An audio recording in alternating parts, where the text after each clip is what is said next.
ហើយអត់ចង់លាក់ប្រឡងឯបងប្អូនអរគ្នាដែលចូលចិត្តបបកចង់ទៅចែករំលែក share គ្នាដើម្បីឲ្យបងប្អូនហ្នឹងបានមកលេងសប្បាយដូចគ្នាដែរ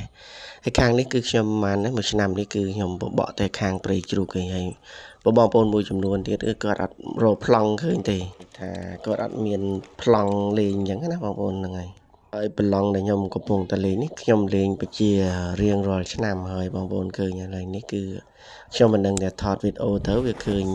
ណាទេប៉ុន្តែគាត់ណាត្រីអស្ចារ្យហើយបងប្អូននៅនេះដូចអ្វីដែរនេះគឺខ្ញុំនុយសល់តែមួយទេឥឡូវនេះគឺខ្ញុំអូសយកតែធំឯណាខំតន់គឺធំហ្នឹងបងប្អូនអរគ្នាហ្នឹងហើយនេះមកពីអ្នកប្អូនខាងនោះគាត់ពងតលេងខាងនោះគាត់ថាត្រីសម្បំណាស់ដាក់ខ្សែណាក៏ខំដែរហើយខ្ញុំមិនតាមដានតាមអាធំសិលមិញវត្តអត់មកសិលមិញណាឥឡូវតាមអាធំហ្នឹងហើយដូចរៀងខើចតិចបងប្អូនហ្នឹងមួយមកកន្លះគីឡូគ្នាពីរនាក់ខ្ញុំថាអត់គ្រប់ហើយបងប្អូនអើយឥឡូវនេះគាត់មើលថា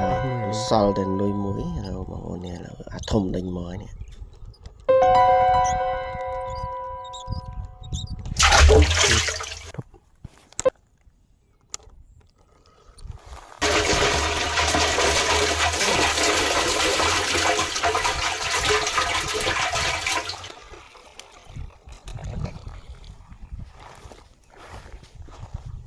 ក៏ត្រីបងប្អូននេះសិនលំដាប់ចឹងប៉ុន្តែអស់នុយលីងហើយមានស្អីគេទេត្រីនៅសិតអស់នុយលីងនៅសល់នុយមួយហ្នឹងបងប្អូន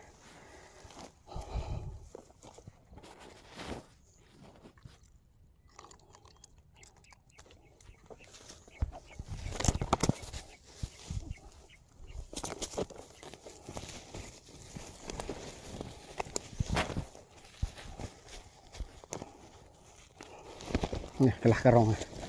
សាច់ត្រី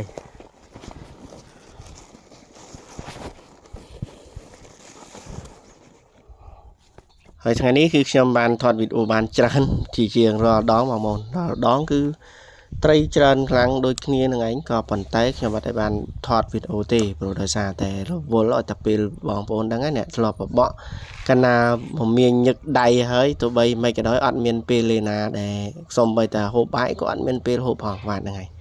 តើមានញឹកហើយអត់មានពេលណាទៅថតវីដេអូមានតែអ្នកដែលមានអាជីពមួយចំនួនគាត់ចង់បានវីដេអូយកទៅផុសអីចឹងទៅគាត់ព្យាយាមថតទេតែខ្ញុំអត់ទេចង់បានត្រីច្រើនជាងគេព្រោះអ្នកខ្លះនិយាយថាបកត្រីម្ដងបងប្អូនគឺគេអត់ចង់បានអីគឺចង់បានសបាយហើយខ្ញុំអត់ទេសបាយក៏ចង់បានហើយនឹងត្រីជាពិសេសគឺចង់បានត្រីកាលណាយើងអត់បានវត្តត្រីធ្វើមិនបានសបាយបងប្អូនហើយឥឡូវនេះពងពេញសបាយហើយដូចបងប្អូនឃើញឥឡូវនេះខ្ញុំបែរមកខាងក្រោយខ្នងខ្ញុំលេងប្លង់ថ្មីមួយទៀតហ្នឹងហើយប្លង់កន្លែងណាក៏មានត្រីដែរកន្លែងណាក៏មានត្រីដែរម្ដុំហ្នឹងបងប្អូនហ្នឹងហើយត្រីច្រើនខ្លាំងហើយនៅតាមបន្លាយតាមប្រអប់គេណាខ្ញុំនិយាយចឹងមកទៅតាមប្រអប់គេទីហើយបងប្អូនណាខ្លះគាត់មានប្រអប់ខ្លះគេឲ្យរោយើងប្រអប់ខ្លះអត់ឲ្យរោហើយប្រអប់មួយនេះគឺគេចាប់បានមកសាហើយកាលមកវគ្គដំបូងណាគេចាប់មកសាហើយបានគេបញ្ចូលទឹកថ្មីបាទហ្នឹងគេបញ្ចូលទឹកថ្មីមកដើម្បីធ្វើស្រែប្រាំងមិនគេកាលណាយើងនៅមានទឹកច្រើនក៏យើងអាចលេងបានដែរសុំគេលេងណាបងប្អូនហ្នឹងហើយឥឡូវខ្ញុំនេះមកដើម្បីចង់បានត្រីគឺដោយបងប្អូនថាដឹងថាអត់មានខ្វល់រឿងថា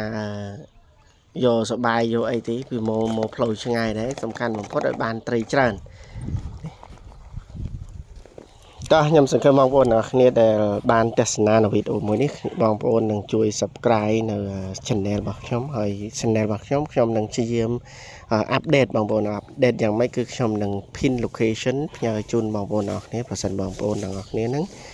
គាត់ជាអ្នកបកត្រីគាត់អាចងាយស្រួលនឹងរកទៅតាមទីតាំងហ្នឹងសម្រាប់បងប្អូនដែលគាត់ចេះមើលផែនទីរៀងគាត់ឲ្យជើងចុចតែលេងវាទៅវានឹងបញ្ជូនមកដល់ទីតាំងយើងហើយ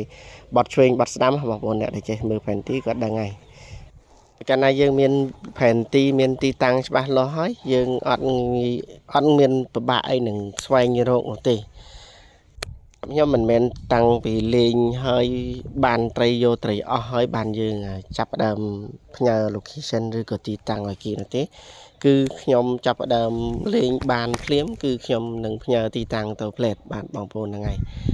អរគុណណាស់សម្រាប់បងប្អូនដែលតាមដានទស្សនានៅវីដេអូមួយនេះហើយសូមកុំភ្លេច Subscribe ដើម្បីទទួលបានវីដេអូថ្មីៗហើយនឹងទីកន្លែងសំខាន់គឺទីកន្លែងយើងបបកឲ្យអ្នកដែលបបកគឺចង់បានទីកន្លែងណាហើយខ្ញុំនឹងព្យាយាមដូចប្រាប់បងប្អូនអញ្ចឹងនឹងព្យាយាមនឹង pin location បាទសូមអរគុណ